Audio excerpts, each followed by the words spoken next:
The Discarded Instrument, Discarded No More, by The Soul Divisive. Narrated by Tim Dadabo. Copyright 2026 Oak Coast Creative Collective. All rights reserved. For Kurt. Foreword.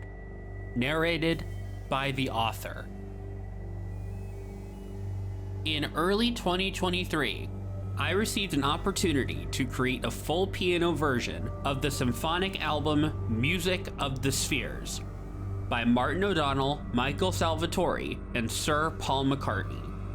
I got to use the original set of orchestral sheet music they'd recorded at Abbey Road a full 12 years earlier. I had been studying Music of the Spheres and everything about it in its history for almost a decade.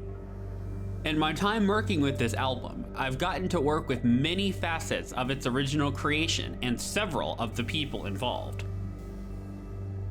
Over the years, I had a mental list of things I thought might be cool to do with it, and I was nearing the end of that list.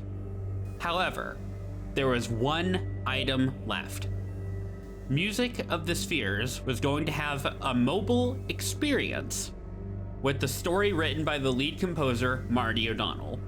Marty had an idea where a story would unfold about a primitive human in early recorded history discovering a lost church mode, which would be the C Lydian with the flat 7 musical scale that Music of the Spheres is based on.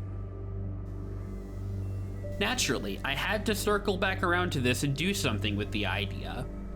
What you're about to hear is not that exact premise, but rather a story inspired by it. I created an outline and had it passed to a pretty cool writer who wanted to remain anonymous. They contributed the first draft of the story. From there, I worked with my writer friends to turn it into the story it is now. In the end, for both the piano music and the story, I went back to many of the source inspirations for Music of the Spheres, such as the works of C.S. Lewis. I've named the full project The Discarded Instrument after C.S. Lewis's book, The Discarded Image, which itself was the main inspiration for the original Music of the Spheres. Much thought was put into the imagery and meaning of the story, with many references to the inspirations of both The Discarded Instrument and Music of the Spheres itself. I hope you enjoy what we landed on. Owen Spence.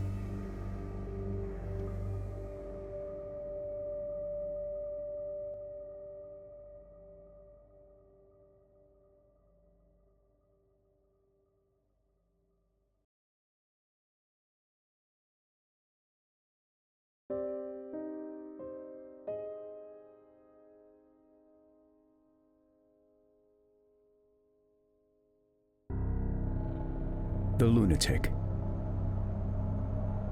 She lived upon a cliff that sang. The wind moved across its face like fingers upon strings, drawing out chords too vast for any harp. Beneath her, the sea rolled in black and silver tides, speaking an old cyclical tongue that only the patient could understand. The lunatic listened. It was said that she had once been sane, a scholar, a daughter, a voice in some forgotten choir. But her mind had been turned outward, toward the circles of heaven, until it caught the rhythm of their spin. Now she spoke in riddles, and those who came to her door sought either wisdom or warning. On the night our story begins, the stars were pale with exhaustion, and the moon was thin as a blade. A stranger climbed the cliff to find her, his lantern trembling with every gust. He found the lunatic seated before a mirror of water, her hair like scattered mercury in the dark. She was drawing upon the ground with a stick of chalk, circles around circles, intersecting, revolving until they made a map of the invisible. Speaking in some obscure, percentual geometric code that could take a passerby years to decipher. I was told you could see what lies beneath reason, the stranger said. I seek an answer, She looked up, her eyes wide and bright, reflecting the moonlight as though it lived inside her. Ah, an answer. Her voice was a melody half forgotten. Tell me, traveler, do you believe the sky listens back when you look at it? The stranger hesitated. I don't know, Then I will tell you a story. she said, smiling faintly. She drew another circle within the others. A story of a messenger who once dreamed of a wolf. She gestured for him to sit, and as he did, the sea below fell quiet, as though the whole world bent closer to listen. This is the story of the seven. She whispered. The seven who turned the heavens and forgot their own music. Listen well, for it begins as all things do, in silence and in sleep.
The Messenger. The dream began as a sound, not thunder, but something older. The trembling note struck at the birth of the world, still echoing across eternity. Thoth lay beneath an open sky and heard it hum in his bones. When he opened his eyes, a wolf stood before him. Its coat was the color of moonlight, drowned in shadow, and in its eyes burned 2 stars, one blue and one gold. The wolf regarded him with the patient gravity of a god who has waited too long. 3 shall walk beside you, it said. Its voice was the wind through ancient glass, and 1 shall walk behind. Carry my message to the king, and remember, truth does not travel straight. Thoth tried to speak, but the wolf was already dissolving into the mist. Only its gaze remained, suspended in the air for a breath, before the dawn light burned it away. He awoke in a field of reeds. The sun had not yet broken the horizon. He touched his chest, half expecting to find the echo of that note still vibrating there. But there was only his heart, uncertain and alive.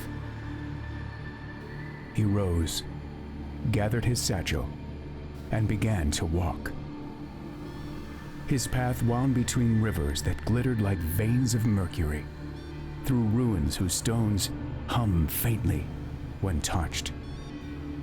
He did not know how far the king's castle lay, only that he must reach it. By midday, he reached a valley filled with light and the scent of lilies. There, beneath a willow tree, sat a veiled woman, her eyes red from weeping. Thoth paused, unsure if she was real. Traveler, she said, lifting her head. have you come to mourn or to remember? I come to deliver a message, he replied, but I do not yet know its words. She smiled with a sadness that seemed to bend the air. Then perhaps you will help me remember mine. And so he sat beside her, the widow of the valley. And together, they listened to the wind as it carried songs of what had been lost.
The widow. Her garden was a graveyard, dressed in beauty. Every flower she tended had once been a name. Every vine that climbed the marble wall was a memory winding upward, trying to reach the light. The widow's hands were stained with soil and salt, for she watered the roots with her own tears. She told the messenger of her husband, the knight who went to war for a promise the world had already broken. He had chased the echo of glory until it led him to the sun, and there he had vanished. I buried him here, she said, touching the trunk of the willow tree. Not his body, but what was left of my faith. Thoth looked around. Why do you stay? She smiled faintly. Because beauty is an act of defiance. Even grief must be tended, or it rots into something cruel. He knelt beside her, helping her plant another blossom, small and violet, trembling in the wind. I was told 3 will walk beside me, he said quietly. Will you come? She gazed toward the mountains. The clouds above them blazed gold. And for a moment, her eyes mirrored the light. If I can carry what I've lost without burying you beneath it, she murmured. Then, yes. That night, they camped beside the stream. The widow Ariana spoke softly of love that outlives flesh, and Thoth listened, hearing in her words the first harmony of his journey, the note of sorrow transfigured into hope. When dawn came, they set out together, eastward, toward a town set to glitter with mirrors and gold. Ariana's veil caught the morning light, scattering it like 1,000 tiny suns. Thoth thought she walked as if gravity itself had forgiven her. They did not see the shape following behind, where the mist had not yet lifted.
The Collector. The town was a prism built upon sand. Every surface caught the light and fractured it. Windows, banners, even the dust beneath their boots seemed to glitter with hidden coins. The air rang with the chatter of bargaining. Laughter, sharpened by need. At the center of it all stood a great shop with no name. Its door painted the color of flame. Bells chimed as Thoth and Ariana entered. Inside, the shelves rose like cathedrals, crowded with objects that gleamed faintly in the dim light. Compasses that spun toward forgotten stars. Hourglasses whose sand fell upward. Instruments carved from bone and gold. Behind the counter sat a man with hands like molten brass, polishing a sundial with unnecessary care. His eyes were amber, too bright to be entirely mortal. Travelers, He said warmly. and what do you seek? Knowledge? Comfort? Absolution? Everything has its price. We seek the road to the king's castle, Thoth said, and provisions for the way. The man smiled. Ah, the king. Still shining in his distant hall. I have dealt with him once or twice. He leaned forward. My name is Griffin, but I'm called the Collector. I gather what others discard, polish what they forget to value. If you walk toward the king, you walk toward danger. But perhaps that's what you came for? He supplied them with bread that never staled, and water that reflected constellations instead of the sun. Ariana paid in copper coins and white petals from her garden. When he saw the coins fall from her hand, the Collector hesitated. Sorrow on your wrist. He said softly. It burns hotter than gold. Allow me to carry it a while. She shook her head. I've borne it too long to let it make a merchant of me. Griffin laughed, bright and genuine. Fair enough. Then, unexpectedly, I will go with you. Thoth looked at him uncertain. Why? Because I have collected everything worth keeping. And still, I am empty, said Griffin. Perhaps your message will remind me what cannot be bought. From a nearby table, an old man stirred. Long gray hair, tangled. Eyes like tarnished lead. He rose with a limp and a crooked smile. The road to the king passes through dark ground, he rasped. I know its turns. Allow me to guide you. Griffin's brow furrowed. You? I am older than your bargains, the man said. And I have old business with the king. Ariana glanced at Thoth, and he nodded. Then come. So the four departed from the prism town.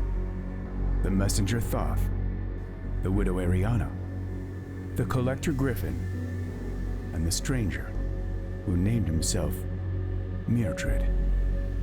Behind them, the sun struck the shop's walls until it burned like a dying star. Ahead, the desert shimmered, waiting to swallow truth and shadow alike.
The warrior.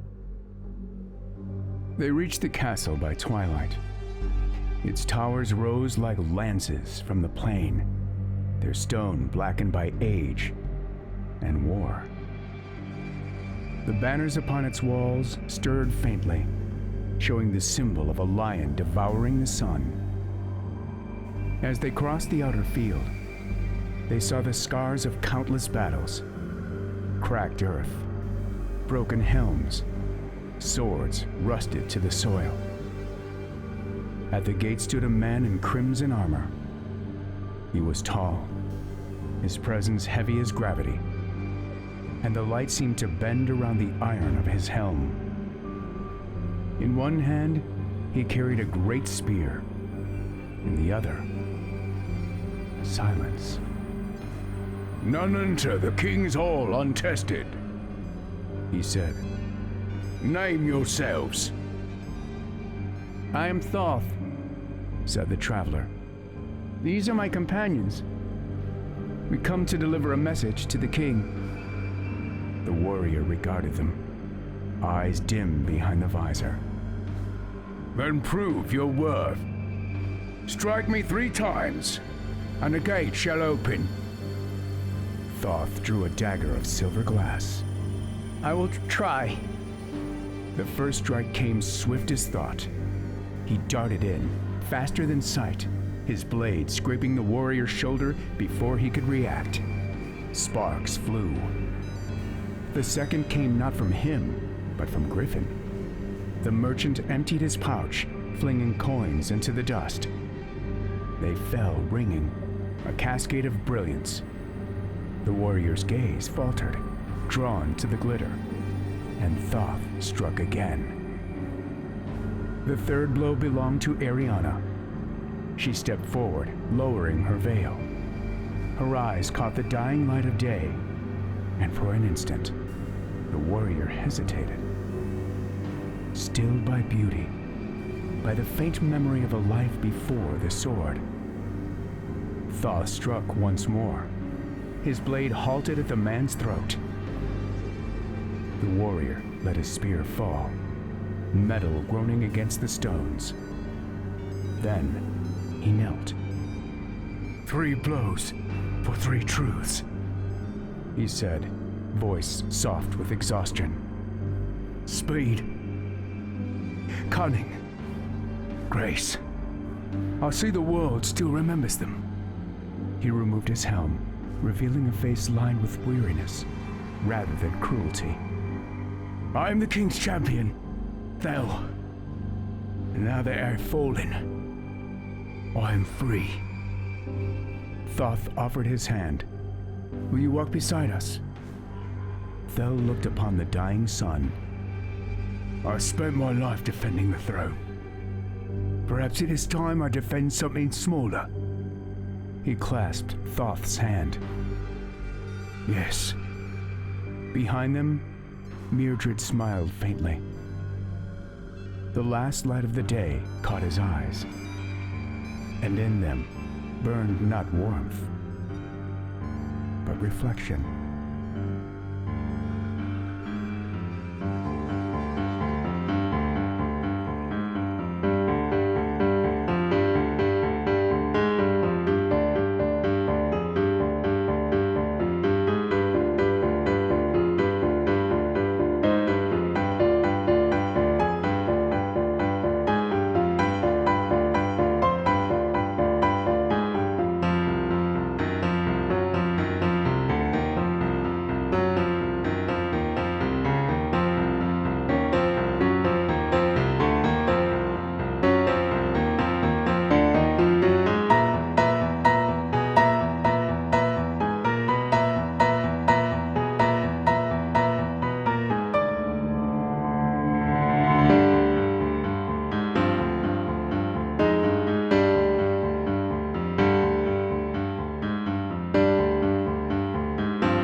the king. The mighty gate was asked to open, and it proudly revealed a gleaming realm caked in gold. It was a palace that sheltered sunlight, where inside the fading day would be kept safe within 100 halls. Each direction shined with warmth and wealth, and promised the laws of dawn. A servant approached to guide them through, yet Mildred stepped forward first. "We have arrived," he announced. "Prepare the way ahead." The servant paused and understood. They were shown the path forward. Thoth took in every detail. The walls, the ornaments, the banners as soft as sand. But he cared most for what his companions had to say. It was Thel who reverently led their words. "The king brought his glory here. He asked for my life and service, so it was kept safeguarded." Ariana turned to the warrior and saw in him the shadow of her late husband. Are you certain the cost he asked for was fair to pay? The collector had an answer. The wealth is indeed plentiful, and many times more than where I found it of no worth. The messenger listened to the three, then looked at the person who walked behind him. In return, the old man had only a single thought to share. "What lasts forever?" Uncertain, Thoth was interrupted by the nearing presence of a throne. Upon it sat a shining man, a king, who held a scepter in one hand and a polished coin in the other. Towards him, Thoth made no delay. "Your Majesty, I come with a message." The king smiled with amusement and laughed loudly. "Of course. But first, this feast." He gestured to the many tables of his court, each plentiful with food and guests. Left open were 4 seats, prepared and waiting for the travelers to join. Thoth was confused. Ariana was reluctant. Griffin was whelmed. Thel was tired. None accepted their places right away, yet still servants brought out refreshments and cups of gold, and the king himself set aside his coin to take one. "Ah, a toast," he announced, leading the chalice to his lips. As the king drank deeply, Mildred quietly stalked to the front of the group. His aged eyes met those of the ruler, and together they shared a brittle stare. "Harry, good friend, the weight of all lies will always collapse." The king then saw his gilded cup had begun to peel, freeing the honest colors of tin. He spat out what little of his murky drink was left, but it was well too late.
The Deceiver. The Deceiver's body was never found. When the chaos of the poison feast had quieted, the halls of Ulrich's castle lay in ruin. Overturned tables, torn banners, spilled light and shadow. Thel stood amongst the wreckage, his armor dented and bloodied, his breath ragged. Thoth knelt where Ulrich had fallen, eyes distant, as if watching something unfold beyond sight. Ariana held a candle for the dead. Griffin gathered what could be saved: the crown, the scepter, the fallen goblets, and laid them reverently upon the stone floor. But of Mildred, the Deceiver, there was no trace. Only the scent of smoke lingered, and a trail of footprints that ended at the window. They buried Ulrich at dawn beneath the broken banners. Thoth spoke the few words he could find. "The wolf sent me to deliver a message," he said. "But I think now the message was never meant for the king. It was meant for us." Thel bowed his head. "Then speak it." Thoth closed his eyes. For a long moment, there was only silence. Then, as the sun touched the horizon, he spoke softly. "Remember the harmony. Each sphere must sound its note, or the song dies. Pride turns melody into noise. Fear turns rhythm into silence.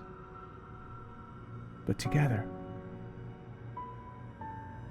we are the cord that binds the sky."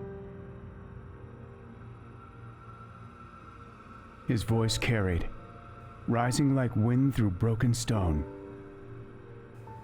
Ariana wept. Griffin pressed a hand to his chest, as though rediscovering his own heartbeat. Thel looked toward the horizon, where dawn burned away the stars. And there, in the field beyond the castle walls, they saw it. A wolf, standing upon the hill. Its fur shimmered with starlight, and in its eyes burned the twin suns of creation. It watched them for a moment, then turned away, vanishing into light. Later, when the halls were silent again, a man limped from the shadows below. His robes were torn, his hair pale gray in the moonlight. He walked to the throne and sat upon it, resting one hand upon the armrest where Ulrich's had fallen still. In his palm lay a lead coin, gleaming faintly. The Deceiver turned it once, twice, and smiled. "Truth," he murmured, "does not travel straight." Then he tossed the coin into the air. It spun once, twice, and hung there, weightless, between fall and flight. And the song of the spheres began again.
Epilogue. The lunatic closed her eyes. Her voice faded into the hush of the sea. The stranger sat before her, spellbound, while the waves traced slow music across the rocks below. And that She said softly. is the story of the seven. The song they forgot. The message they found. Even now, their echoes turn the heavens. The stranger hesitated. But the Deceiver, did he win? The lunatic smiled, a glimmer of silver in the dark. Win? My dear, no one wins a song. It simply changes hands until someone remembers how to listen. She dipped her fingers into the still pool beside her, sending ripples across the reflected stars. Circles within circles, fading outward. Do you hear it? She whispered. The stranger leaned closer. In the quiet, beneath the heartbeat of the world, he thought he did. A low, eternal note, carrying through every living thing. A song too vast to name. The lunatic smiled, and the sea began to sing again.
Some hope for the future, some wait for the call to say that the days ahead will be the best of all. We will build bridges up to the sky.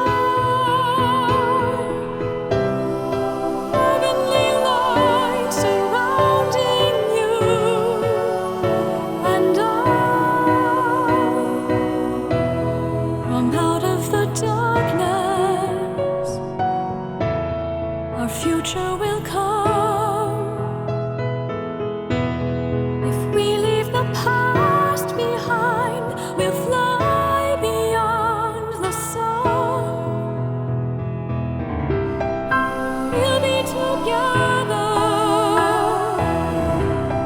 sharing the load, watching in wonder as our lives unfold.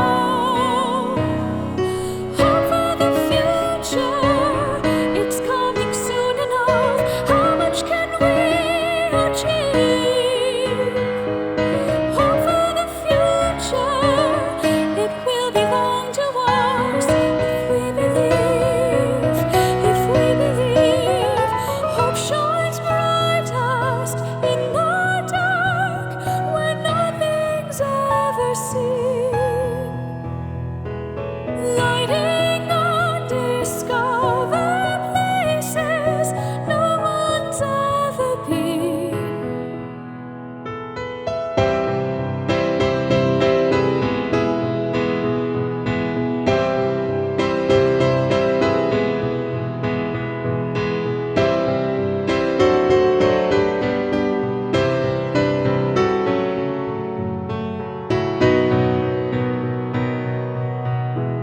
Some hope for the future, some wait for the call to say that our destiny will be the best of all. And we will build bridges up to the sky. Heavenly light surrounding you and I. Hope shines brightest in the dark when nothing's ever seen. Lighting undiscovered places no one's ever been. Hope for the future, hope for the future, hope for the future.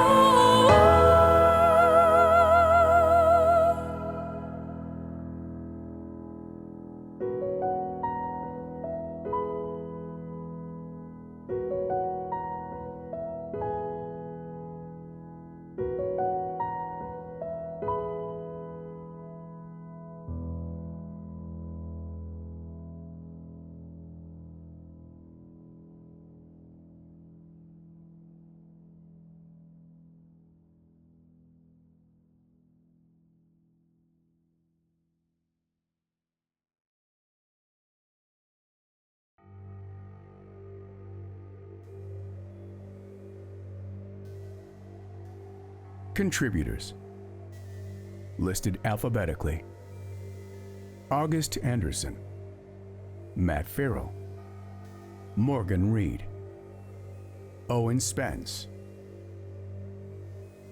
You know who you are. Cover art by Moggs Minis. You can find the discarded instrument on Spotify, Apple Music, and iTunes, as well as in high-resolution lossless on Bandcamp, where CDs are also available. The original Music of the Spheres is available on streaming sites such as Spotify and Apple Music, as the first 8 tracks of the album The Music of Destiny, Volume 1, as well as on vinyl as part of a rare record set of the same name. The Discarded Instrument, copyright 2024-2026, Oak Coast Creative Collective, all rights reserved. For more information, visit oakcoast.cc/discarded.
So we are starting with Discarded No More. This is take 1. Hello, Owen. This is the voice I'm using for you. Kidding. You may call me 343 Guilty Spark. So you don't want to record your part that says you? Your voice is fine, man. I was told you see what lies beneath reason. Do you mind if I give him a British accent? He's younger, yes? Is that more better, sir? So why are you called Prometheus? Are you an evil one? Are you the evil Prometheus? I just want to do one like this, the whole thing. I'm kidding. Hi, I'm the Traveler. I'm looking for my mom. Okay, for the warrior, do you have the Coke bottles sound effect, or do you want me to do it?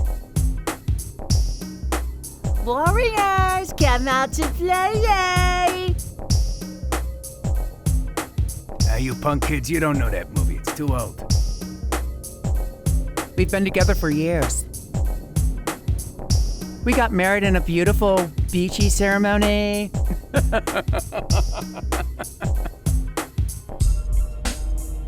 You're keeping all these lines, right? Yeah, you punks wait. You drink enough water when you get older. You gotta pee all the time.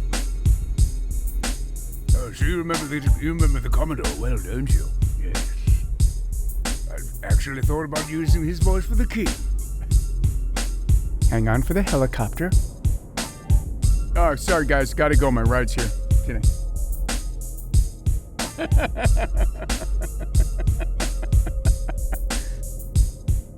And the king jumped on the helicopter.